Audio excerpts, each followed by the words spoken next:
Assalamualaikum warahmatullahi wabarakatuh. Waalaikumsalam warahmatullahi wabarakatuh. Di sini saya Fitra Nurhanipan akan mempresentasikan hasil materi yang saya peroleh, yaitu bakteri udara yang berada di udara.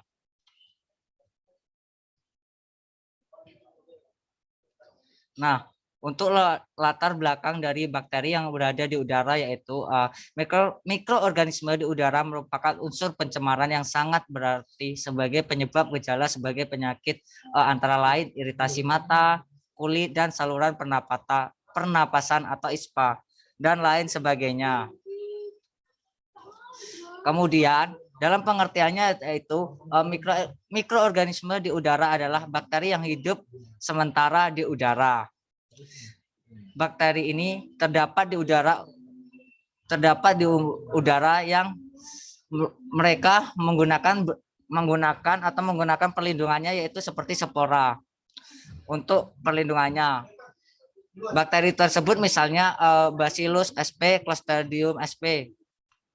Namun di udara bukan suatu habitat asli mikroorganisme tersebut. Hal ini disebabkan karena unsur-unsur yang ada di udara itu terdiri atas gas-gas dan partikel debu. Nah, kemudian bakteri di luar ruangan. Nah, bakteri yang berada di luar ruangan atau di sekeliling kita yang terhembus oleh angin yang menimbulkan debu ataupun angin yang melewati kayak sampah, kayak pencemaran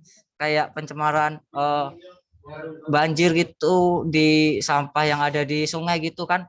Itu kan jika terhembus angin pada sampah itu, jadi bakteri yang ada di sana itu kayak terbawa oleh udara. Kemudian bakteri yang ada di dalam ruangan. Nah, bakteri yang berada di dalam satu ruangan ini biasanya dikarenakan karena laju ventilasi ataupun padatnya orang dan sifat serta taraf kegiatan orang-orang yang menempati ruangan tersebut. Mikroorganisme dapat terhembuskan dalam bentuk percikan dari hidung dan mulut, misalnya selama bersin. Kemudian faktor-faktor yang mempengaruhi bakteri berada di udara. Yang pertama, human. Nah, faktor manusia ini adalah penyebab terjadinya bakteri di udara. Karena kita tahu bahwasanya saat kita sakit atau saat kita lagi bercakap-cakap, bersin gitu kan, bakteri yang ada di kita itu bisa terembus oleh udara. Kemudian suhu. Kita tahu ada beberapa bakteri yang bisa hidup di suhu ekstrim, seperti termofilik ataupun termofilik yang biasanya jika terembus udara akan lebih sedikit resisten dari yang lain karena mereka udah terbiasa hidup di lingkungan yang ekstrim. Kemudian kelembapan. Nah, kelembapan juga sangat mempengaruhi bakteri yang hidup di udara. Dengan adanya kelembapan ini jadi suatu bakteri itu dapat lebih hidup atau berkembang biak dengan baik. Kemudian pencahayaan. Nah, sinar pencahayaan ini seperti sinar UV. Sinar UV ini sangat mempengaruhi bakteri karena ada beberapa bakteri yang tidak tahan terhadap sinar UV ataupun sinar yang lain. Kemudian kebersihan.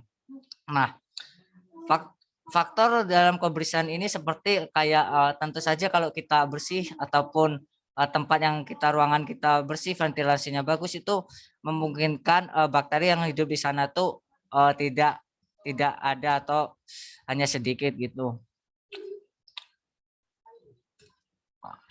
Ada pertanyaan, itulah yang Fitra sampaikan. Jika teman-teman ada pertanyaan, Fitra silakan ya, guys. Ayo, ini sesi pertama ya, jika kalian ada pertanyaan.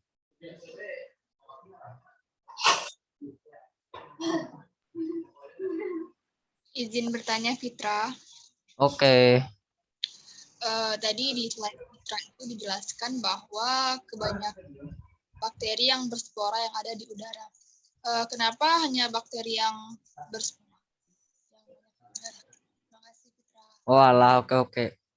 Jadi tuh kenapa hanya bakteri yang berspora yang yang lebih tahan hidup di udara tuh dikarenakan kan apa sih berspora bakteri yang berspora tuh kayak bakteri yang bisa bisa gini bisa membuat perlindungan pada dirinya gitu, seperti kayak perlindungan membuat kayak senyawa apa ataupun kayak perlindungan membuat dirinya menjadi warna apa itu sehingga dia bisa menjadi masa dorman gitu di udara sebelum mereka menemukan hostnya yang baru gitu. Oh, baik Fitra. Oke, terima kasih Dini. Ada lagi nggak, guys? Izin bertanya, Fitra. Oke. Tadi di slide PPT juga menjelaskan tentang beberapa faktor yang berpengaruh pada bakteri di udara. Nah, salah satunya itu ada suhu. Nah, pertanyaan saya, bagaimana suhu yang ada di lingkungan bisa berpengaruh pada bakteri di udara? Terima kasih. Nah, jadi kan biasanya tuh suhu yang ada di lingkungan tuh apa ya, kayak bukan suhu kayak langsung terkena dari paparan sinar UV kan. Jadi tuh kayak mereka tuh bakteri tuh hanya bisa tumbuh jika suhunya tuh lebih kayak suhu ruangan gitu. Dia tuh lebih lebih apa lebih bisa bertahan itu. Nah, sedangkan dulu di udara kan kayak enggak kayak suhu ruangan gitu, kayak langsung terkena UV. Jadi kemungkinan tuh kayak bakteri yang enggak memiliki spora gitu kan, langsung kalau terkena sinar UV tuh kayak langsung apa ya? Kayak langsung mati gitu, enggak ada perlindungannya. Dan mungkin hanya bakteri tertentu sih yang bisa bertahan kayak dari suhu ekstrim seperti kan bakteri termofilik gitu kan, dia bisa bertahan dari suhu yang panas gitu, mungkin hanya beberapa. Jadi itu sangat mempengaruhi. Kalau misalnya bakteri dari apa ya, debu di luar gitu yang di jalanan itu, apakah juga akan kalau kena sinar itu kan kena sinar UV kan? Nah, apakah juga langsung apakah tidak akan bertahan lama seperti yang dijelasin tadi?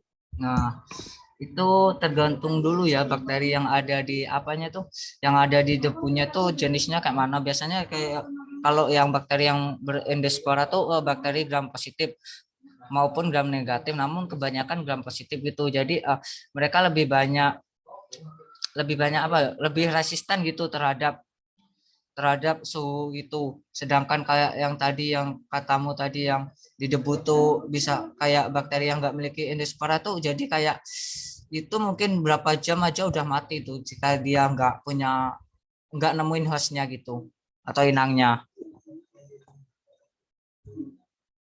Baik, Mas Wi, terima Oke. kasih. Oke, selanjutnya ada lagi nggak? Anissa boleh?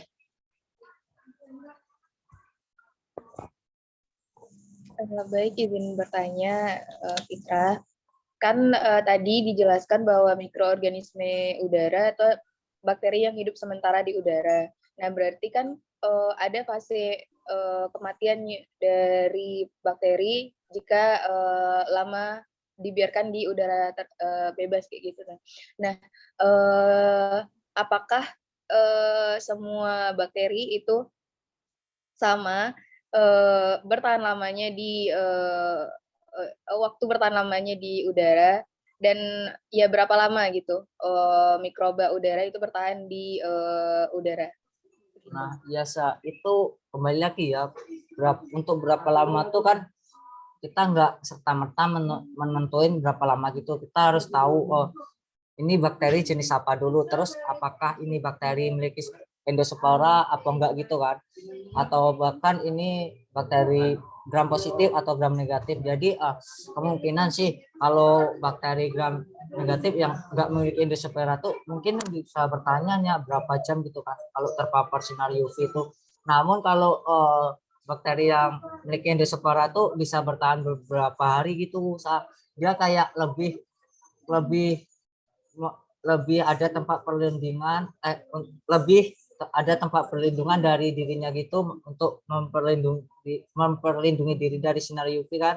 Itu dia akan membentuk fase apa tuh yang tidur tuh, fase untuk tidur gitu. Nah, mereka tidur sebelum mereka menemukan hostnya yang baru. Dormain nggak? Iya, fase dormain gitu. Jadi mereka dormain semua. Baik. Gimana, Sa? Ya. Oke. Ada lagi nggak, guys?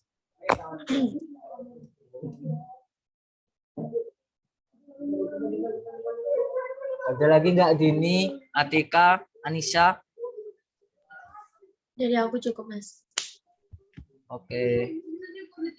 Oke ya guys, kalau udah semuanya itu saja sih yang mungkin. Ada lagi nggak, Din? Cukup, Mas. Oke. Itu saja yang dapat Fitra sampaikan. Terima kasih semuanya. Terima kasih teman-teman. Fitra akhiri. Wassalamualaikum warahmatullahi wabarakatuh. Waalaikumsalam warahmatullahi wabarakatuh.